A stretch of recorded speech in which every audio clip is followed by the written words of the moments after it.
El silencio que siguió fue tan profundo que pude oír el latido de mi propio corazón en mis oídos, un tambor sordo y alarmado.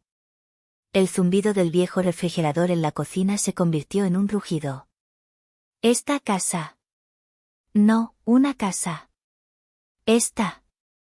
La casa de paredes gruesas y tejas rojas. La casa con el jardín que yo había replantado. La casa cuyas facturas yo pagaba. La casa cuya hipoteca yo había liquidado en secreto, pago a pago, durante 5 años de insomnio y sacrificios. Mamá, empecé, y me sorprendió la firmeza de mi propia voz, una roca en medio del mar de conmoción. No creo que esa sea una decisión financieramente prudente en este momento. La hipoteca apenas se terminó de pagar este mes, y los costos de mantenimiento, el predial, son considerables. Griselda me lanzó una mirada que podría haber congelado el fuego. Agitó una mano enjollada en el aire, como si espantara una mosca molesta. ¡Ay, Tarsila, por favor! Siempre tú, la contadora. Siempre con tus números y tu pesimismo. ¿No puedes alegrarte por tu hermana por una vez en tu vida? Es una celebración. No traigas tu energía negativa a la mesa. Ya veremos cómo nos arreglamos. Tu hermana se lo merece. Se lo merece. La frase se clavó en mi pecho como un puñal de hielo. Ámbar, cuyo único trabajo era mantener su cuenta de Instagram con fotos de brunches y viajes que yo financiaba indirectamente, se lo merecía. Yo, Tarsila, la que se quedaba hasta tarde en la oficina para ganar el bono que iría directamente a pagar el seguro de la casa, la que había renunciado a vacaciones durante 3 años seguidos, la que llevaba el mismo coche desde la universidad para minimizar gastos, aparentemente no merecía ni una consulta. Busqué la mirada de mi padre. Rogué en silencio por una pizca de apoyo, un atisbo de razón. Él, el hombre cuyo nombre todavía estaba, nominalmente, en los papeles, desvió la vista. Sus ojos encontraron un punto fascinante en el borde de su plato.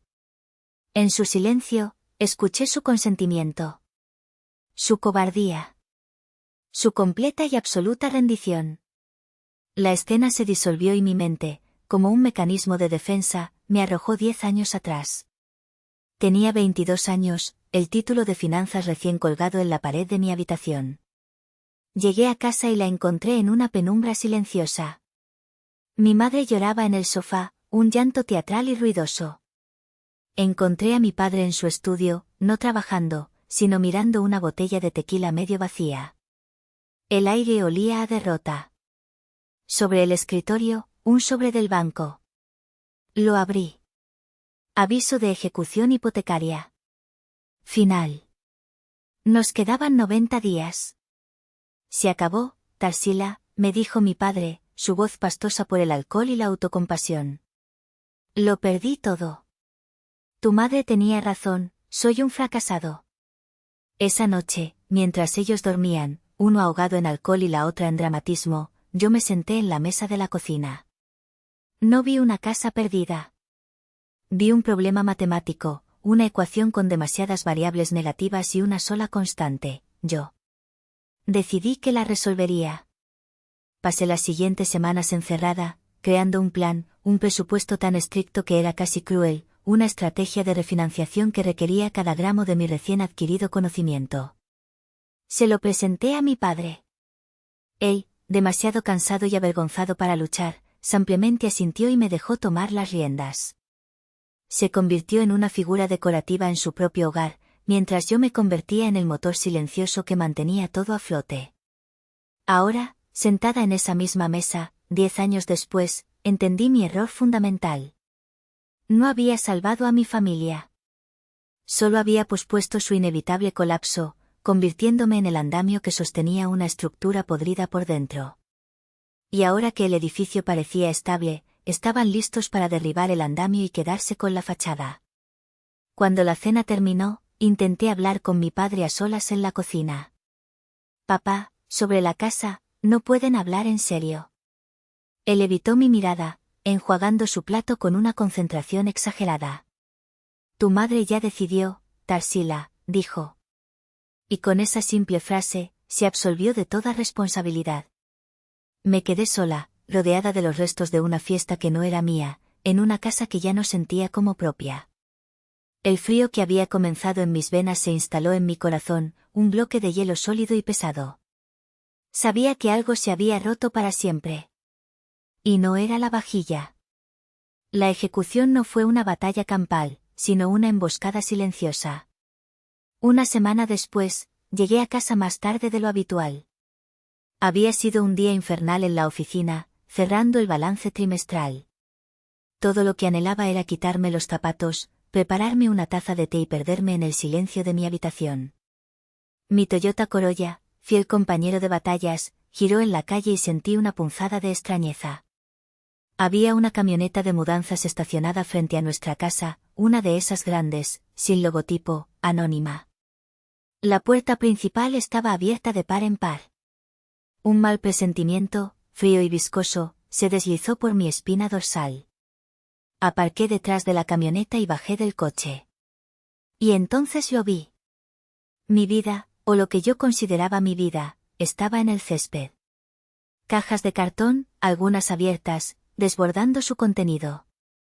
Mis libros de finanzas, con sus márgenes llenos de anotaciones. El viejo oso de peluche, raído y con un ojo colgando, que había sido mi confidente de niña. Un álbum de fotos que mi abuela me había regalado. Estaba tirado, abierto, mostrando una foto mía en mi graduación, sonriendo con una inocencia que ahora me parecía dolorosa. Era como contemplar los restos de un naufragio.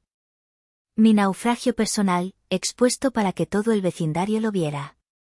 En el porche, Ámbar hablaba por su celular, su voz un trino agudo de emoción. Sí, claro, el estudio de yoga tendrá la mejor luz por la mañana. Te va a encantar. Estaba describiendo mi habitación.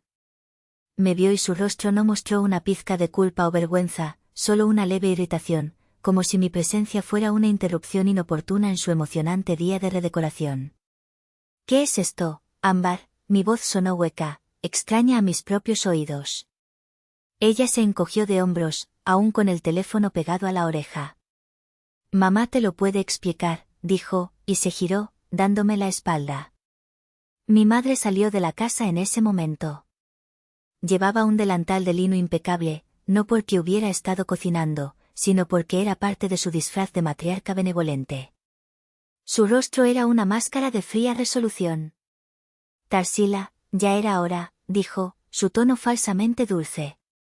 Es momento de que empieces tu propia vida. Ámbar necesita el espacio. Está empezando una nueva etapa, va a formar una familia. No puedes vivir aquí para siempre, como una niña. El aire se escapó de mis pulmones en un silbido. ¿Mi propia vida? Llevo 10 años pagando por la de ustedes. Pagué la hipoteca de esta casa. Cada ladrillo, cada teja, tiene mi sudor, mi sacrificio. ¿Cómo te atreves? La máscara de dulzura de Griselda se resquebrajó, revelando la fea mueca de desprecio que había debajo. Se acercó a mí, su voz un siseo venenoso. Nunca has entendido nada, ¿verdad? El dinero. Eso es todo lo que te importa. Tus números, tus cuentas. Tu hermana trae alegría a esta casa, trae prestigio con su matrimonio. ¿Tú qué traes? ¿Hojas de cálculo y una cara larga? ¿Crees que porque pagaste algunas cuentas, eso te da derecho a algo? Estás equivocada. Se detuvo a un palmo de mi cara, y con una crueldad que nunca olvidaré, pronunció las palabras que se grabarían a fuego en mi alma: esta casa es para tu hermana, tú no mereces nada.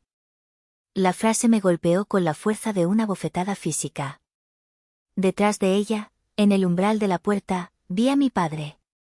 Estaba allí, observando la escena, inmóvil, silencioso. Una figura de cartón en el teatro de mi humillación. Su inacción era una traición más profunda que las palabras de mi madre. En ese instante de dolor absoluto, mi mente hizo lo único que sabía hacer: buscar refugio en la lógica, en los hechos. Viajó 5 años atrás, a la oficina de mi tío Eladio. Recuerdo el brillo de la madera de caoba de su escritorio, el olor a café y a poder. Tarsila, me dijo, su voz grave y seria, después de que le explicara la situación financiera de la familia. Lo que estás haciendo es admirable, pero también es increíblemente arriesgado. Estás invirtiendo tu futuro en personas que no lo valoran. Necesitamos protegerte. Proteger tu inversión. Me explicó el plan, una obra de ingeniería financiera y legal. Fundaríamos una pequeña sociedad anónima, Inversiones Tarsila Morales, SADCB, con un solo accionista, yo. Esta empresa, con un préstamo que el CEO firmaría y que yo pagaría, compraría la deuda hipotecaria al banco. ¿Estás segura de esto, sobrina?, me preguntó Eladio antes de que firmara los papeles finales. Una vez que crucemos esta línea, no hay vuelta atrás. Esto cambiará tu relación con ellos para siempre, aunque ellos no lo sepan todavía. Estoy segura, tío, respondí, mi voz apenas un susurro. Es la única manera. Recuerdo la escena en la mesa de nuestra cocina. Le presenté los papeles a mi padre. Papá, es un acuerdo de reestructuración de la deuda. Una empresa de inversión nos ofrece un plan de pagos con un interés mucho más bajo. Solo necesitas firmar para reconocerlos como los nuevos acreedores. Él, aliviado de que alguien más se hiciera cargo, firmó sin leer una sola cláusula. Gracias, mija, me dijo, con genuino agradecimiento. No sé qué haríamos sin ti. De vuelta en el césped, la memoria de esa firma me dio una fuerza que no sabía que poseía. La conmoción se desvaneció, reemplazada por un hielo afilado y cortante. Griselda esperaba lágrimas. Ámbar esperaba una pataleta. Fausto esperaba que yo ampliamente me desvaneciera. No les di a ninguno el gusto. Caminé hacia la pila de cajas, abrí una que contenía ropa y saqué una pequeña maleta de mano. Empecé a empacar lo esencial, metódicamente, como si me preparara para un viaje de negocios. Mis movimientos eran deliberados, cada prenda doblada era un ladrillo en la pared que estaba construyendo alrededor de mi corazón. ¿Eso es todo lo que te vas a llevar?, se burló Ámbar desde el porche. No la miré. Cerré la cremallera de la maleta. Es todo lo que necesito de aquí, dije, mi voz desprovista de emoción. Me di la vuelta y empecé a caminar por el sendero de entrada, el sonido de las ruedas de la maleta sobre la piedra era el único sonido en el aire tenso. Podía sentir sus miradas en mi espalda, confundidas, descolocadas por mi falta de reacción. Su guión requería una víctima que llorara, no una mujer que caminaba con la espalda recta hacia un futuro que ellos no podían ni imaginar. Saqué mi teléfono y marqué el número de mi tío Eladio. Tío, dije cuando contestó. Soy Tarsila. Lo han hecho. Es hora. El viaje en coche con mi tío Eladio fue extrañamente sereno. El caos y la humillación del césped de mi casa parecían pertenecer a otro mundo, a la vida de otra persona. Dentro del lujoso sedán de Eladio, con el suave murmullo del motor y el aire acondicionado soplando aire frío y limpio, solo había silencio y un propósito compartido. Tu padre siempre fue el más débil de los dos, dijo Eladio de repente, rompiendo el silencio mientras navegábamos por el tráfico de la ciudad. No es un mal hombre, Tarsila. Pero es un hombre débil. Y un hombre débil, en manos de una mujer como Griselda, se convierte en un instrumento de su voluntad. Ella lo convenció hace años de que yo era una mala influencia, un recordatorio de sus propios fracasos. Por eso nos distanciamos. Sus palabras no eran una excusa para mi padre, sino una explicación.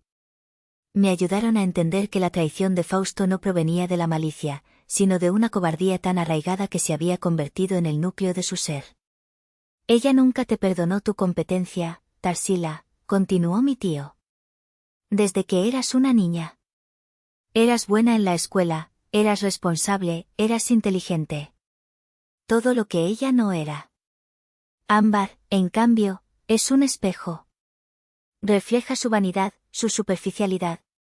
Proteger a Ámbar es protegerse a sí misma. Atacarte a ti, es atacar todo lo que la hace sentir insegura. Nunca nadie me había entendido tan profundamente.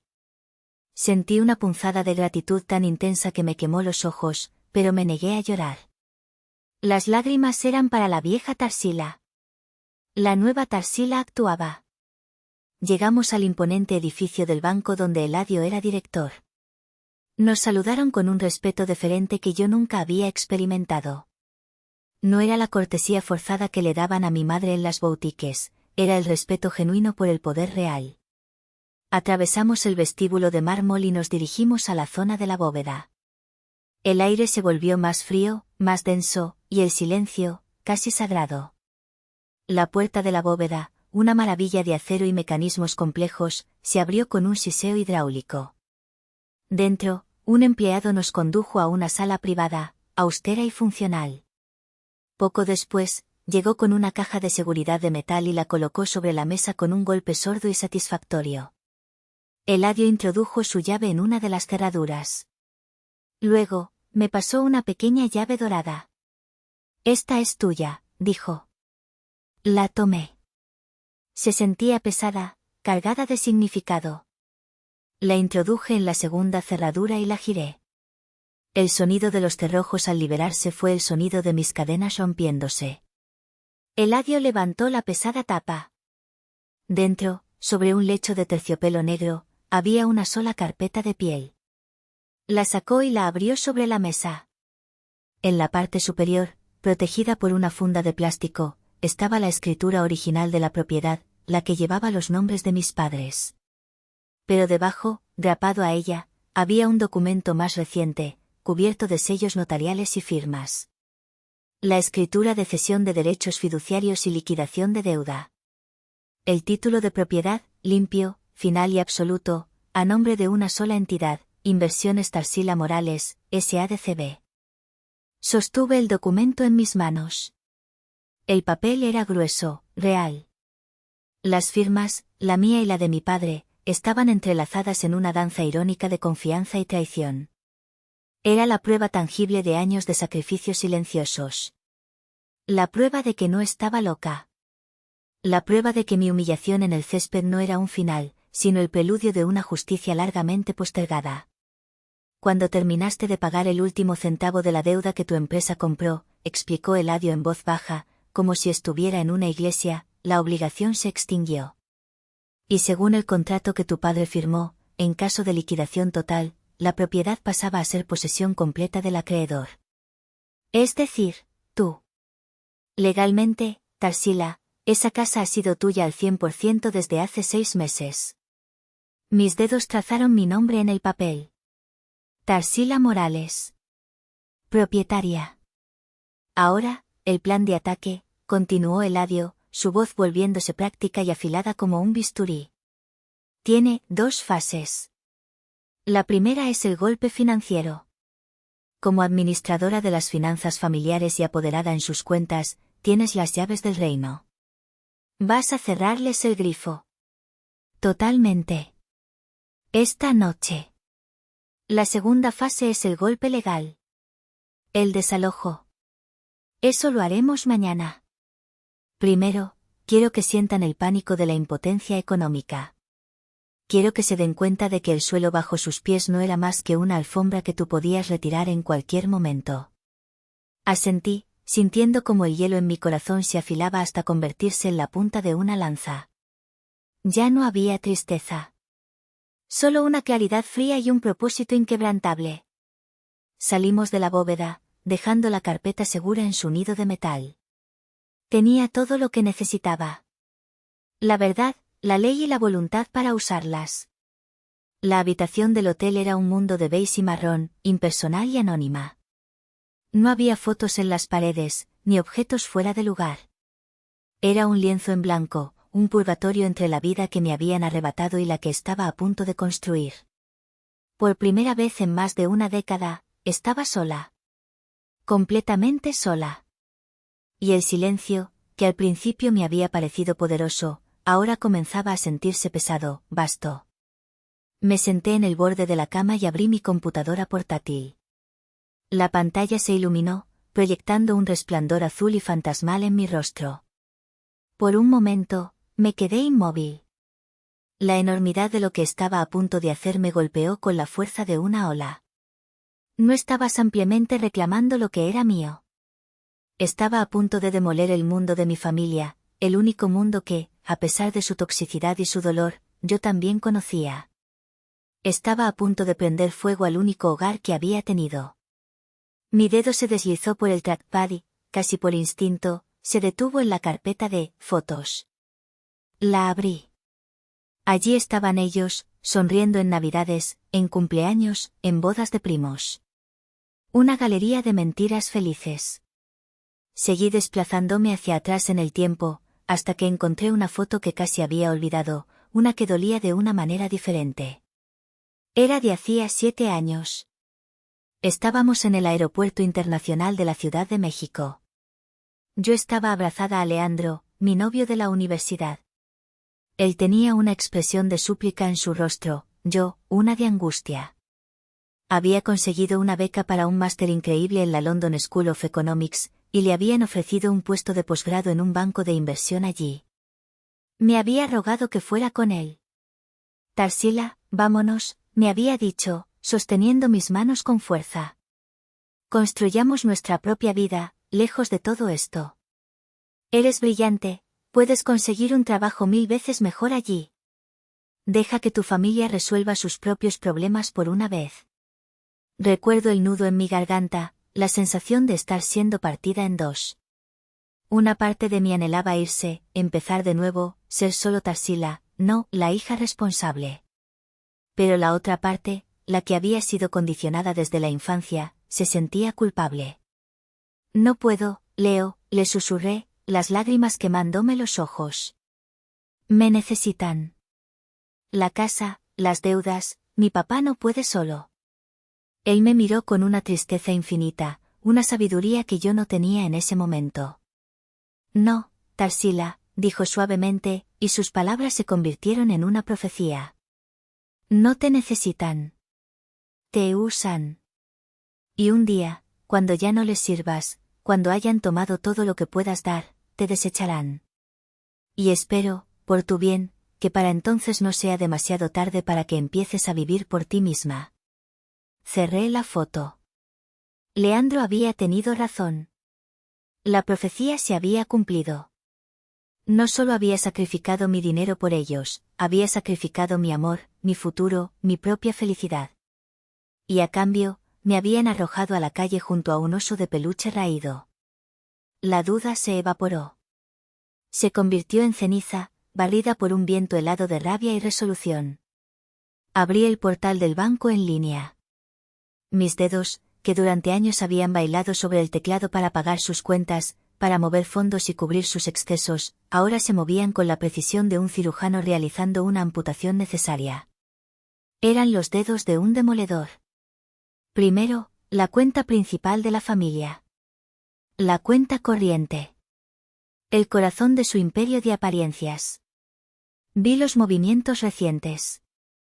Un cargo de 80,000 pesos mexicanos en una boutique de lujo, bajo el concepto flores para la boda. Otro de 50,000 en un restaurante de moda. La desfachatez me quitó el aliento.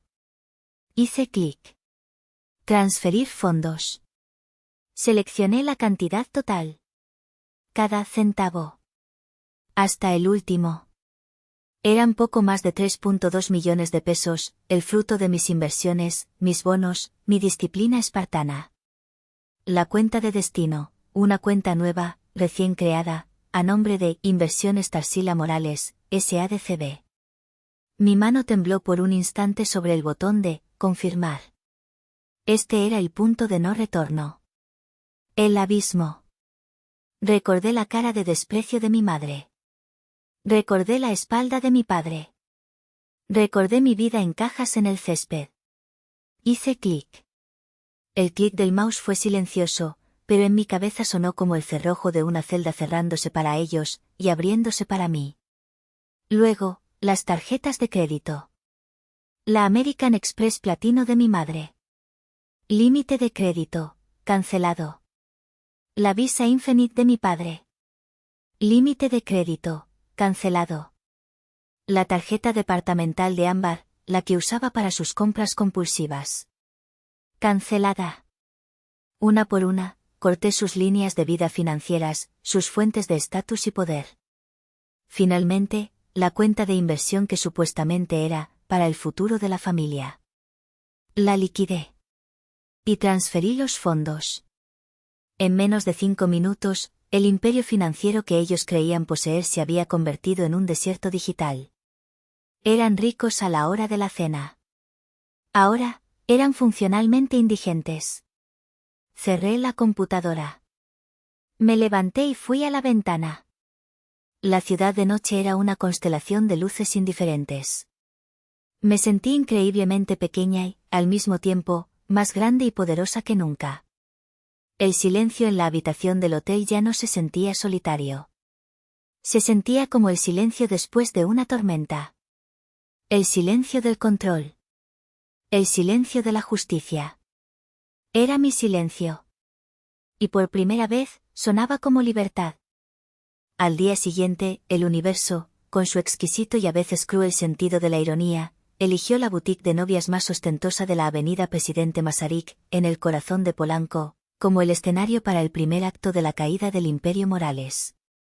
Griselda y Ámbar estaban en su elemento, rodeadas de metros de seda, tul y encaje, bebiendo champán rosado de cortesía mientras Ámbar se probaba un vestido que costaba más que mi coche y mi carrera universitaria combinados. «Es perfecto, mamá, ¿no crees?», dijo Ámbar, dando una vuelta lenta y dramática frente a un espejo de 3 cuerpos. El vestido era una creación extravagante, cubierto de perlas y cristales que brillaban agresivamente bajo las luces de la tienda. «Gerardo se va a morir cuando me vea. Y su madre, se pondrá verde de envidia». «Te mereces esto y más, mi vida», respondió Griselda, con los ojos llenos de esas lágrimas de orgullo que siempre parecían estar a punto de brotar cuando Ámbar era el centro de atención. «No te preocupes por el precio. Nada es demasiado para mi princesa. La gente debe ver el nivel de la familia a la que vas a entrar, y de la que vienes». Se dirigieron al mostrador de mármol con la arrogancia de quienes nunca han tenido que mirar la columna derecha de un menú. Otras clientas, esposas y hijas de la élite de la ciudad, las observaban con una mezcla de admiración y envidia. Griselda se deleitaba con ello. La vendedora, una mujer delgada y elegante con una sonrisa ensayada, pasó el vestido por el escáner con un cuidado reverencial. «Una elección exquisita, señora», dijo. «Serían 250.000 pesos». Griselda abrió su bolso de diseñador, sacó su reluciente tarjeta American Express platino y la deslizó sobre el mostrador con el gesto de una reina otorgando un favor. «Cárguelo aquí, por favor». La vendedora la introdujo en la terminal. Hubo un pitido agudo y seco. La sonrisa de la mujer vaciló. «Lo siento, señora», dijo, su tono un poco menos meloso. «La tarjeta ha sido declinada». La cara de Griselda se contrajo en una mueca de incredulidad. «¿Declinada? Eso es absolutamente imposible. Debe ser un error de su máquina. Inténtelo de nuevo». La vendedora, con una paciencia forzada, lo intentó de nuevo. Mismo resultado. «Declinada». La gente en la fila detrás de ellas comenzaba a impacientarse. Podía sentir sus miradas curiosas. La humillación, un veneno que Griselda estaba acostumbrada a administrar, no a recibir, comenzó a subirle por el cuello en forma de un rubor carmesí. «Permítame», dijo, sacando otra tarjeta, una Visa Infinite de un banco diferente. «Pruebe con esta». A veces la línea de American Express se satura. La excusa sonó débil incluso para sus propios oídos. «Declinada, señora». Esta vez, la voz de la vendedora tenía un filo de fastidio. El pánico, frío y agudo, comenzó a perforar el grueso caparazón de arrogancia de mi madre. «¿Pero qué demonios está pasando?», siseó, lo suficientemente bajo para que solo Ámbar, que la miraba con creciente alarma, la oyera. «Disculpen un momento», dijo Griselda a la vendedora, apartándose del mostrador con toda la dignidad que pudo reunir. Sacó su teléfono y marcó la línea de banca privada, su voz recuperando una pizca de su furia habitual. «Habla Griselda de Morales», espetó cuando el ejecutivo contestó. «Hay un problema grave con todas mis tarjetas. Exijo que lo arreglen ahora mismo. Estoy en medio de una compra muy importante». Hubo una pausa en la línea, el sonido de un teclado. La voz que regresó no era la del servil gerente de cuenta al que estaba acostumbrada. Era una voz joven, impersonal y exasperantemente tranquila. Un momento, señora Morales. Sí, veo el problema en el sistema. Griselda soltó un suspiro de alivio. Se lo dije. Arréglalo. Me temo que no me ha entendido, señora, dijo la voz. El problema es una notificación oficial. Según nuestros registros, con efecto desde anoche, el acceso a todas las cuentas y líneas de crédito asociadas ha sido revocado por la titular principal y administradora única de la empresa propietaria de los fondos, la señorita Tarsila Morales. El silencio que siguió fue tan profundo que la vendedora se aclaró la garganta, incómoda. La música clásica de la boutique de repente sonaba estridente. ¿Tarsila?, balbuceó Griselda, su voz apenas un susurro. Esa es mi hija. Debe ser un error. Ella no puede hacer eso. No hay ningún error en nuestro sistema, señora, continuó la voz, implacable. Los fondos han sido consolidados en una nueva cuenta a la que usted no tiene acceso.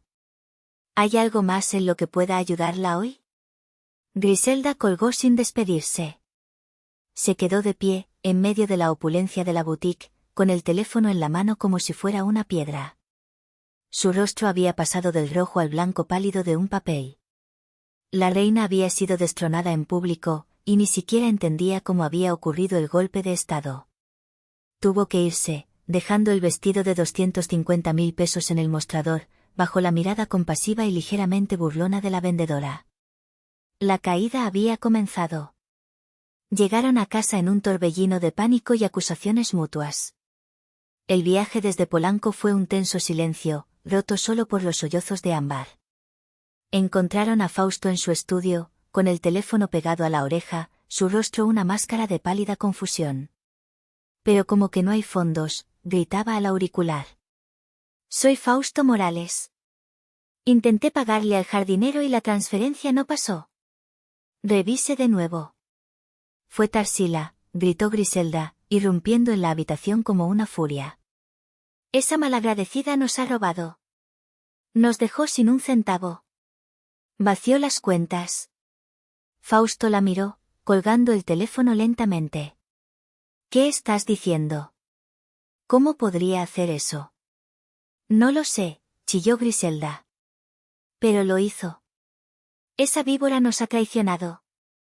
Mi vestido, gimió Ámbar desde la puerta, como si esa fuera la mayor tragedia de la historia de la humanidad.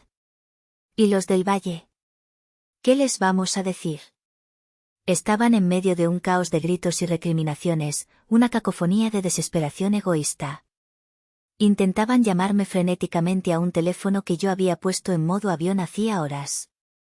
Cada llamada perdida era una pequeña nota en la sinfonía de mi venganza. Fue entonces cuando sonó el timbre. El sonido, nítido y autoritario, silenció su histeria al instante. Se miraron unos a otros, con una nueva clase de miedo en sus ojos. Un miedo a lo desconocido. Fausto, como un autómata, se levantó y fue a abrir. En el umbral de la puerta de su castillo ahora indefenso no había un vecino ni un repartidor de comida. Había dos hombres que no encajaban en su mundo. Uno era mi tío Eladio, vestido con un traje de corte perfecto, su expresión tan dura e inflexible como el granito. El otro era un hombre corpulento con un uniforme oficial y un portapapeles, un actuario judicial cuya presencia irradiaba una autoridad impersonal y absoluta. Fausto, dijo Eladio, y su voz no contenía ni una pizca de familiaridad o compasión. Era la voz de un banquero ejecutando una deuda. Estamos aquí para entregar una notificación oficial. El actuario, sin decir palabra, le tendió un sobre grande y abultado a mi padre. Con dedos temblorosos que apenas podían sujetarlo, Fausto lo abrió y sacó un fajo de papeles. Sus ojos recorrieron las primeras líneas, y el poco color que le quedaba en el rostro desapareció, dejándolo con la palidez cerosa de un cadáver. ¿Qué es?, preguntó Griselda, acercándose con pasos vacilantes. ¿Qué dice? Fausto no podía hablar. Las palabras no le salían. Simplemente le pasó los documentos. Ella se los arrebató de la mano y empezó a leer en voz alta, su voz subiendo de tono con cada palabra hasta convertirse en un chillido agudo y estridente. Orden de notificación de desalojo. En virtud de la autoridad que me confiere la ley, se requiere a los ocupantes del inmueble cito en, desocupar la propiedad en un plazo perentorio e improrrogable de 30 días naturales. Hizo una pausa, tragando saliva, sus ojos buscando desesperadamente una escapatoria en la tinta negra. A petición de la propietaria legal del inmueble, la empresa Inversiones Tarsila Morales, S.A.D.C.B., cuya única administradora y apoderada legal es la C. Tarsila Morales. La última parte la susurró, incrédula. Dejó caer los papeles, que se desparramaron por el suelo de mármol. Miró a Eladio, sus ojos inyectados en sangre, buscando una explicación, una negación, cualquier cosa. Es completamente legal, Griselda, dijo mi tío, su voz cortando el aire como un látigo. Tarsila es la dueña de esta casa. Lo ha sido desde que pagó el último peso de la deuda que ustedes no pudieron pagar. Durante 5 años, han estado viviendo de su caridad. Y la caridad, querida cuñada, se ha terminado. El caos que siguió fue una sinfonía de desesperación en su forma más pura. Griselda me llamó traidora, víbora, monstruo, una letanía de insultos que rebotaban en la fría profesionalidad de Eladio. Ámbar se derrumbó en el suelo, llorando no por la casa, sino por su boda arruinada, por su estatus perdido.